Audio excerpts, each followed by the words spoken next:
शिवपुराण दूसरा अध्याय। देवराज को शिवलोक की प्राप्ति। चंचुला का संसार से वैराग्य। श्री शौनक जी ने कहा, आप धन्य है सूत जी, आप परमार्थ तत्व के ज्ञाता हैं। आपने हम पर कृपा करके हमें यह अद्भुत और दिव्य कथा सुनाई है।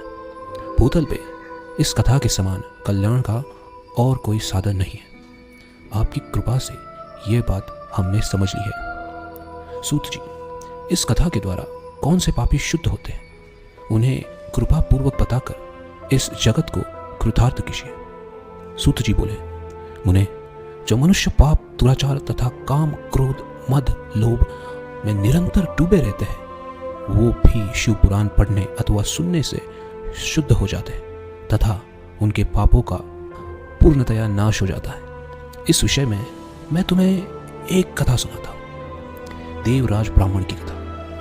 बहुत पहले की बात है। किरातों के नगर में देवराज नाम का एक ब्राह्मण रहता था। वो ज्ञान में दुर्बल, गरीब, रस बेचने वाला तथा वैदिक धर्म से विमुख था। वो स्नान संध्या नहीं करता था तथा उसमें वैश्य वृत्ति बढ़ती जा रही थी। वो भक्तों को ठगता था। उसने अनेक मनुष्यों को मारकर उन सब का धन हड़प लिया था।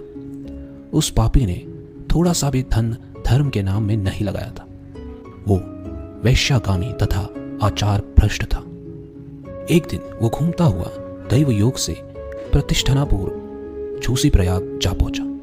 वहां उसने एक शिवालय देखा जहां बहुत से साधु महात्मा एकत्र हुए थे। देवराज वहीं ठहर गया। वहां रात में उसे ज्वर आ गया और उसे रात में बड़ी पीड़ा होने लगी। वहीं पर एक ब्राह्मण देवता शिव पुराण की कथा सुना रहे थे। ज्वर में पड़ा देवराज भी ब्राह्मण के मुख से शिव कथा को निरंतर सुनता रहता था। एक मास बाद देवराज ज्वर से पीड़ित अवस्था में चल बसा तथा यमराज के दूत उसे बांधकर यमपुरी ले गए। तभी वहां शिवलोक से भगवान शिव के पार्षदगण आ गए। वे कर्पूर के समान उज्ज्वल थे। उनके हाथ में त्रिशूल, संपूर्ण शरीर पर भस्म और गले में रुद्राक्ष की माला उनके शरीर की शोभा बढ़ा रही थी। उन्होंने यमराज के दूतों को मार पीट कर देवराज को यमदूतों के चंगुल से छुड़ा लिया और वे उसे अपने अद्भुत विमान में बिठाकर जब कैलाश पर्वत पर ले जाने लगे तो यमपुरी में कोलाहल मच गया, जिसे सुनकर यमराज अपने भवन से बाहर आए। साक्षात रुद्रों के समान प्रतीत होने वाले इन दूतों का धर्मराज ने विधि पूर्वक पूजन कर ज्ञान दृष्टि से सारा मामला जान लिया। उन्होंने भय के कारण भगवान शिव के दूतों से कोई बात नहीं पूछी। तत्पश्चात शिवदूत देवराज को लेकर कैलाश चले गए और वहां पहुंचकर उन्होंने ब्राह्मण को करुणावतार भगवान शिव के हाथों में सौंप दिया। शौनक जी ने कहा, महाभाग सूत जी, आप सर्वज्ञ हैं।